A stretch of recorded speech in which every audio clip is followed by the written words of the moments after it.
Friends, आज हम लोग बात करने वाले हैं Patna high court assistant exam की वैकेंसी के बारे में। फ्रेंड्स, आज हम लोग डिस्कस करेंगे इसकी फॉर्म फिलअप प्रक्रिया पे, examination fees, eligibility criteria, as limits, qualifications and scheme of examinations and other कुछ पॉइंट्स, इंपॉर्टेंट पॉइंट्स, जो कुछ भी होगा सारा कुछ पे। तो फ्रेंड्स, अब सबसे पहले बता दें कि फॉर्म फिलअप ऑलरेडी चल रहा है इस फॉर्म का। आज 18 तारीख हो गया, 18 फरवरी हो गया। तो फ्रेंड्स, अब हमारे पास सोचने का वक्त नहीं रहा है, आप लोगों के पास नहीं रहा इतना वक्त कि अब सोचेंगे समझेंगे। अब जरूरत है लग जाने का पूरी इसी पे।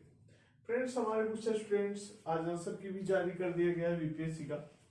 फ्रेंड्स, हमारे कुछ स्टूडेंट्स बीपीएससी की तैयारी में थे, उसके एग्जाम के रिगार्डिंग लगे हुए थे एग्जाम पे, और कुछ फ्रेंड्स वैलेंटाइन वीक के सब भी मना रहे होंगे। तो फ्रेंड्स, अब सब कुछ छोड़ छाड़ के हम लोग को, आप लोग को जिन्हें भी रिजल्ट चाहिए होगा उन्हें अब लग जाना चाहिए, क्योंकि अब सीट्स इतने सारे इस बार आए हैं कि फिर कब आएगा इसकी कोई गारंटी नहीं। फ्रेंड्स, मैं बता दूं, 4600 ग्रेड पे का जॉब है, लेवल 7 का जॉब है, और काफी अच्छी सैलरी है, और पटना में जॉब है। एग्जाम का डेट भी बता दिया गया है 30 अप्रैल। तो कुल मिलाकर हम लोगों के पास लगभग 2.5 महीने का जो वक्त है, मार्च, अप्रैल और आधा फरवरी, कैसे एग्जाम होगा, क्या कुछ होगा, सारे कुछ पे हम लोग डिस्कशन करने वाले हैं आज। और सबसे पहली बात मैं बता दूं कि फॉर्म फिलअप किया जा रहा है अभी। आप लोग नहीं किए, जो लोग कर लिए हैं तैयारी में लगिए, और जो लोग नहीं किए हैं वो जल्द से जल्द कर लेंगे। ठीक है फ्रेंड्स, लास्ट डेट 7 तारीख का वेट हम लोग नहीं करेंगे। और बता दूं नंबर ऑफ सीट्स के बारे में। सबसे पहले नंबर ऑफ सीट्स टोटल इस बार 550 है, 550 सीटें हैं। और सबसे बड़ी खुशखबरी की बात है फीमेल्स के लिए, जिन्हें की 35% रिजर्वेशन दिया गया है। मैं बता दूं कि इसके पहले जो 2016 की वैकेंसी आई थी उसमें गर्ल्स को रिजर्वेशन नहीं था, लेकिन इस बार दिया गया है। और टोटल है जो कि 550 में से 189 गर्ल्स के लिए रिजर्व है। तो गर्ल्स के लिए तो और भी अच्छा जॉब है। और मैं गर्ल्स के लिए तो एक बात कहना चाहूंगा कि इस ग्रेड पे में मुझे नहीं लगता कि इससे बेटर जॉब हो सकता है। भी अच्छी है, दूसरा की छुट्टियां काफी होती हैं, तो दूसरा की पटना से ट्रांसफर नहीं होना, ट्रांसफरेबल जॉब है। तो फिर से नंबर ऑफ सीट्स पहले देख लेते हैं। 236 सीट प्लस 2 बैकलॉग जनरल का। एसटी का फ्रेंड्स 1% रिजर्वेशन होता है। ईबीसी का 18% रिजर्वेशन होता है। एससी का फ्रेंड्स पता होगा 16% रिजर्वेशन, 12% बीसी का, और ईडब्ल्यूएस का 10% सीटें रिजर्व है। तो जैसा यूजुअली जैसा रहता है वैसे ही यहाँ पे है फ्रेंड्स। तो अब जो भी टोटल सीट्स है उसमें 35% ये सब वैसे ही समझ लीजिए। ठीक है, और बता दूं कि फॉर्म जो फिलअप हो रहा है वो पूरी ऑनलाइन है, ऑफलाइन का कोई भी व्यवस्था नहीं है। ऑनलाइन ही फॉर्म फिलअप करना है। और पटना हाई कोर्ट की वेबसाइट पे, जो इसका एड्रेस है www.patnahighcourt.gov.in पे जाएंगे और रिक्रूटमेंट पे जाकर के वहां अप्लाई करना होगा। बात करते हैं एग्जामिनेशन फी का। एग्जामिनेशन फी में फ्रेंड्स अनरिजर्व्ड हो, बीसी हो, ईबीसी हो, ईडब्ल्यूएस हो, ये कैटेगरी का 1200 है। डजेंट मैटर मेल या फीमेल, यहाँ पे इसमें कोई रिजर्वेशन नहीं दिया गया है, मेल हो या फीमेल हो। और एससी, एसटी और ओएच कैंडिडेट के लिए फ्रेंड्स 600, ऑर्थोपेडिकली हैंडीकैप्ड के लिए। ठीक है, और एलिजिबिलिटी के बारे में बात करते हैं, वो सिटीजन ऑफ इंडिया होना चाहिए। अब पूछेंगे कि क्या हम दूसरे स्टेट के हैं तो फॉर्म फिलअप कर सकते हैं क्या? तो फॉर्म फिलअप बिल्कुल कर सकते हैं, लेकिन एक चीज है कि आपको हिंदी आनी चाहिए, क्योंकि अगर आपको हिंदी नहीं आएगा तो फिर एग्जाम में फिर मुश्किल हो जाएगा। एग्जाम चूंकि रिटन में भी हिंदी है, और हिंदी कहाँ पे है, ऑब्जेक्टिव में भी, प्रीलिमिनरी टेस्ट में भी हिंदी है। तो जो भी हिंदी भाषी क्षेत्र है, जिनको हिंदी आती है कैंडिडेट्स को, वो फॉर्म फिलअप कर सकते हैं, चाहे वो किसी भी स्टेट के हो। कोई दिक्कत नहीं है, क्योंकि हिंदी यहाँ का जो लोकल लैंग्वेज है फ्रेंड्स, वो हिंदी है बिहार का। तो ज्यादातर थाने में, पुलिस स्टेशन में हिंदी का प्रयोग किया जाता है। तो केस डायरी में या एफआईआर में या चार्जशीट में काफी हद तक हिंदी का प्रयोग होता है, तो वो आना चाहिए। इसी वजह से बात करते हैं अब एज लिमिट का। एज लिमिट 1 जनवरी 2023 को 18 बरस से 37 बरस के बीच में एज होना चाहिए। बाकी अगर जनरल ईडब्ल्यूएस की बात करें 37 ईयर, बीसी ईबीसी को 3 ईयर का रिलैक्सेशन दिया जाता है, और एससी एसटी 5 साल का रिलैक्सेशन है, ओएच का 47 है। तो फ्रेंड्स अगर अदर स्टेट के हैं तो आपका 37 ही रहने वाला है। इसमें ये 3 साल या 5 साल एज रिलैक्सेशन की बात करेंगे तो उन्हीं को मिलेगा जिनको, जो कि रेसिडेंस बिहार का बनवा लेंगे, जिनके पास बिहार का रेसिडेंस होगा। और बात करें एज का तो फीमेल का 40 साल, और BC EBC female 40, SC ST 42, ये 47, इसमें कोई ये नहीं है। ठीक है फ्रेंड्स, तो ये हो गया एज का। एज यूजुअल जो रहता है वही है, बस 18 बरस से स्टार्ट है। ग्रेजुएशन लेवल का एग्जाम है, लेकिन 18 बरस, बहुत सारे में 20, 21 रहता है, लेकिन यहाँ पे 18 बरस दिया गया। फ्रेंड्स एक चीज और, एम्प्लॉय जो कहीं भी पोस्टेड है, चाहे तो वो स्टेट गवर्नमेंट में हो या सेंट्रल गवर्नमेंट की एम्प्लॉय हो, तो उनको 5 ईयर का रिलैक्सेशन। अब जो भी कैंडिडेट हाई कोर्ट या सिविल कोर्ट में एम्प्लॉय है ऑलरेडी, बिहार के हाई कोर्ट या सिविल कोर्ट में, तो उनके लिए कोई सा भी एज लिमिट नहीं है।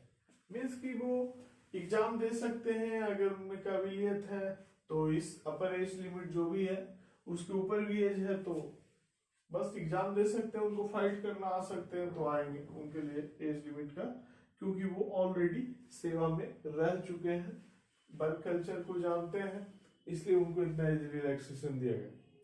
फ्रेंड्स अगर बात करें क्वालिफिकेशन का, क्वालिफिकेशन में आपका ग्रेजुएशन होना चाहिए, किसी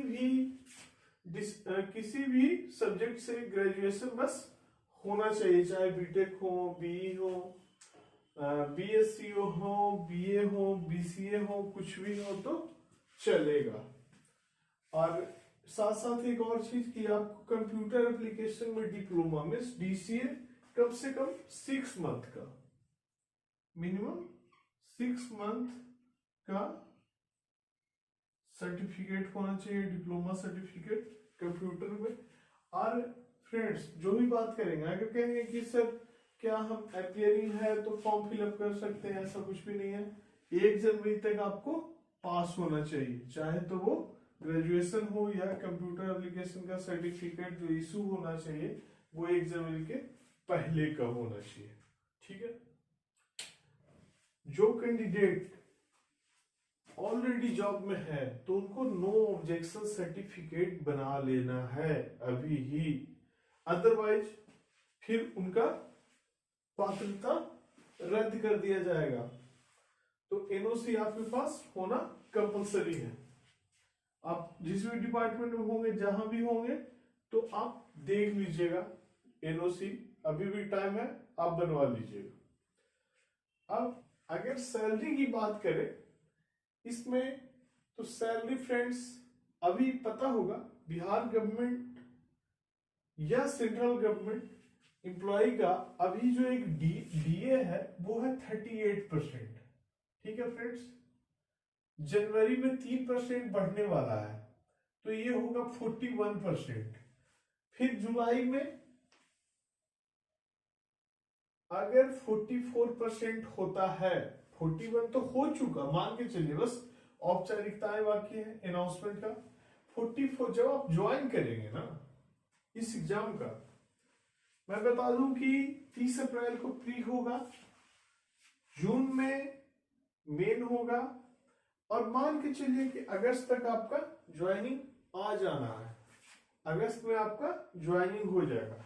तो फ्रेंड्स अगर जुलाई में फिर से डीए 3% बढ़ता है तो आपका 44% डीए पे अगर सैलरी, मैं जो एग्जैक्ट बता रहा हूं पूरा एग्जैक्ट इंफॉर्मेशन, वो है 77,160। तो आप जिस समय ज्वाइन करेंगे ना तो ग्रॉस सैलरी इतना पे ज्वाइन करेंगे। आप सोच लीजिए क्या तैयारी करना है कि नहीं करना है, वो भी आपका मात्र 3 महीने का मेहनत है। तो फ्रेंड्स अब बात करते हैं एग्जामिनेशन का, कैसे कैसे होगा एग्जाम। तो सबसे पहली बात, प्री में 100 क्वेश्चंस आने हैं, यहाँ पे 25 जनरल अवेयरनेस के, 25 reasoning and quantitative aptitude, general English 25, general Hindi 15, computer awareness के 10 क्वेश्चन। अब फ्रेंड्स बात करते हैं, तो यहाँ पे एक चीज है कि यहाँ पे नो निगेटिव है, गलत आंसर के लिए माइनस नहीं होने हैं, नो निगेटिव। 100 क्वेश्चंस, 2 घंटे का समय होगा, डेट है जो कि 30 अप्रैल 2023। डेट माइंड में फिक्स कर लीजिए, चेंज भी होता है तो बहुत थोड़ा चेंज होगा कुछ दिन का, ऐसे होने का चांसेस कम ही है। ठीक है, अब समझिएगा पिछली बार जो एग्जाम हुआ था उसमें, पिछले बार एग्जाम में 2016 में जो हुआ था उसमें जनरल अवेयरनेस के 30 क्वेश्चंस थे, इंग्लिश के 30 क्वेश्चंस थे, 20 क्वेश्चन थे मैथ्स के, और 20 क्वेश्चंस हिंदी के थे। कंप्यूटर अवेयरनेस नहीं था, लेकिन इस बार समय का डिमांड है, या कंप्यूटर अवेयरनेस के 10 क्वेश्चन ऐड किए गए हैं, तो टोटल 100 क्वेश्चन ऐसे किया गया है, थोड़ा सिलेबस पे चेंज किया गया। फ्रेंड्स एक चीज और जो सबसे बड़ा चेंज किया गया, सबसे पिछली बार जो था वो क्वेश्चन आपको हिंदी के क्वेश्चन हिंदी में थे, बाकी सारे इंग्लिश में थे।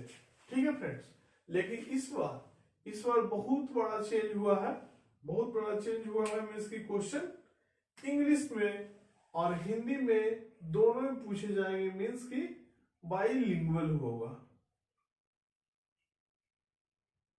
बाइलिंगुअल होगा।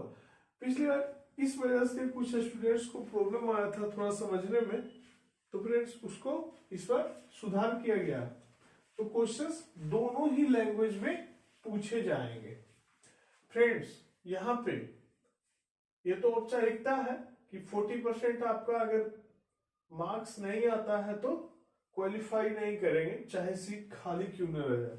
लेकिन कंपटीशन इतना आसान है नहीं कि 40% नहीं आएगा, तो 40% आना ही है, लेकिन 40% क्वालिफाइंग मार्क्स है। 40% के नीचे आता है तो क्वालिफाई करने के आपके कोई चांसेस नहीं है। वैसे कट ऑफ जो भी जाए, जब नो निगेटिव है तो 75 के अराउंड तो जाएगा ही जाएगा, ये चीज समझिएगा। फ्रेंड्स जो सेकेंड स्टेज होगा वो रिटन टेस्ट होगा। अब जो बच्चे प्री में पास करेंगे मीन्स कि जो भी नंबर ऑफ सीट्स है 550, उसका 10 गुना रिजल्ट दिया जाएगा।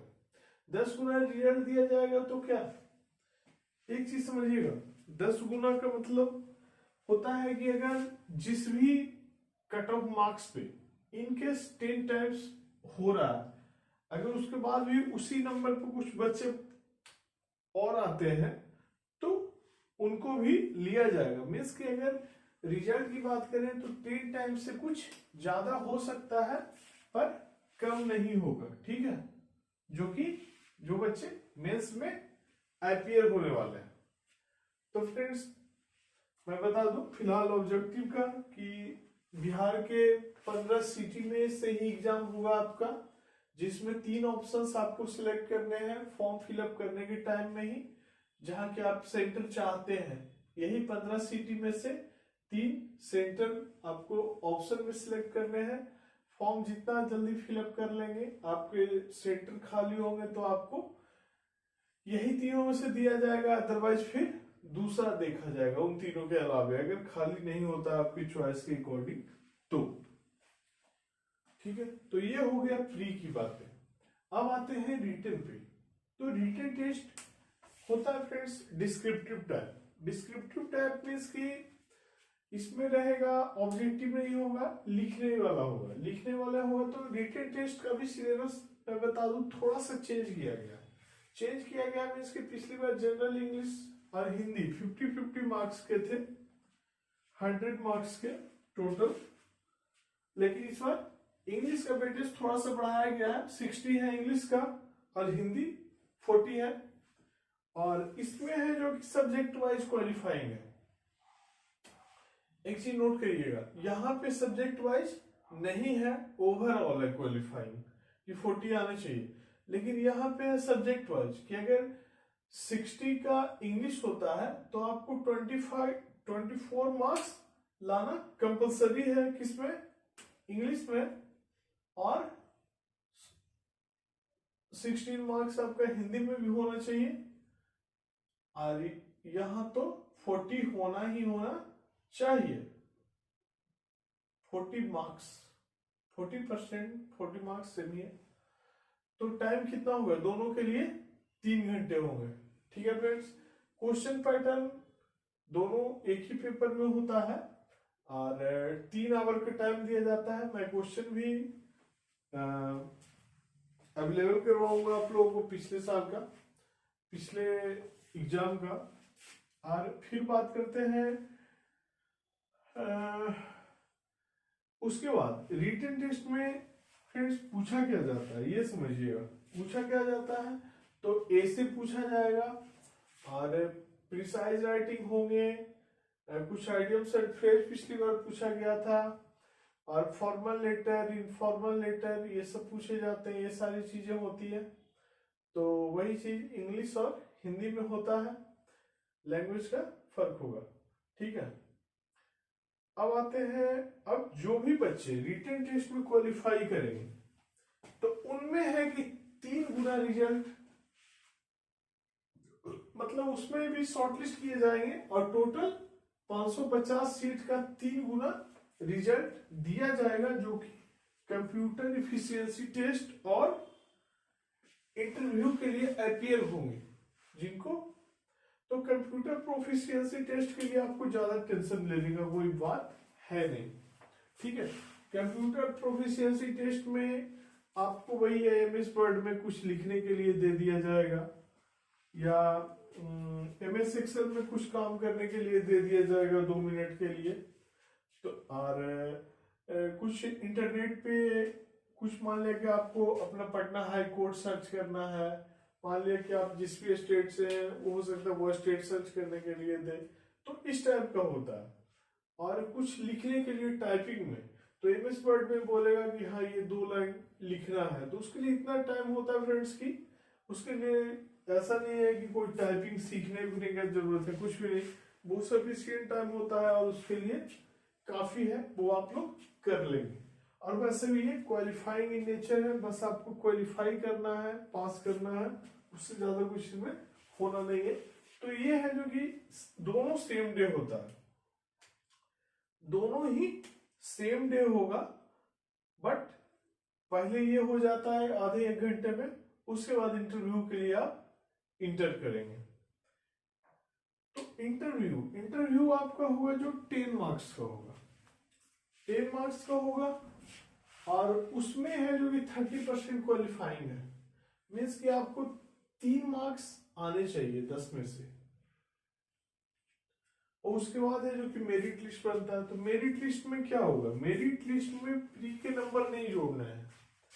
मेरिट लिस्ट जो भी तैयार होगा वो इंटरव्यू और रिटन टेस्ट के बेसिस पे होगा, दोनों को ऐड करके होगा। ठीक है फ्रेंड्स, दोनों को ऐड करके होगा, दोनों के मार्क्स को आप जितना जितना लाते हैं मार्क्स दोनों का ऐड करके जो भी आएगा वो आपका मेरिट लिस्ट बनाने में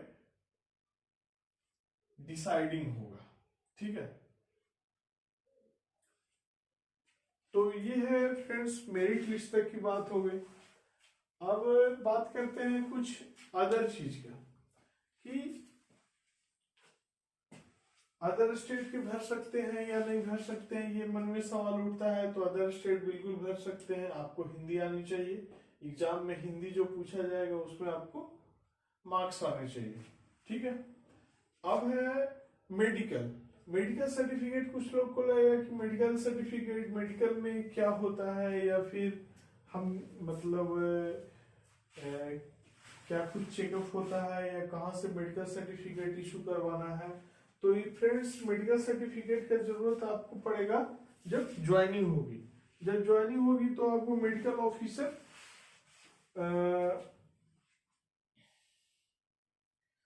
से एक मेडिकल सर्टिफिकेट बनवा कर लाना होता है, जो कि सिंपल होता है। इसमें कुछ ज्यादा कुछ दिक्कत की कोई बात है नहीं। अगर आपका मेरिट बनता है, आपको ज्वाइनिंग के लिए बुलाया जाता है, तो मेडिकल सर्टिफिकेट कोई इशू नहीं है ये चीज। अब फ्रेंड्स एक चीज ध्यान दीजिएगा कि जो भी मैरिड गर्ल्स होंगी तो सवाल उनका उठता है कि रेसिडेंस निवास प्रमाण पत्र कहाँ का होना चाहिए। तो उनके फादर के नेम से इशू होना चाहिए, मीन्स कि उनके फादर साइड से, उनका जहां मम्मी पापा का घर होगा वहीं से बना हुआ होना चाहिए। ठीक है फ्रेंड्स, अब मैं बता दूं एक चीज कि कुछ लोग ये कंफ्यूज रहते हैं कि ये स्टेट गवर्नमेंट का जॉब है या फिर सेंट्रल गवर्नमेंट का जॉब है।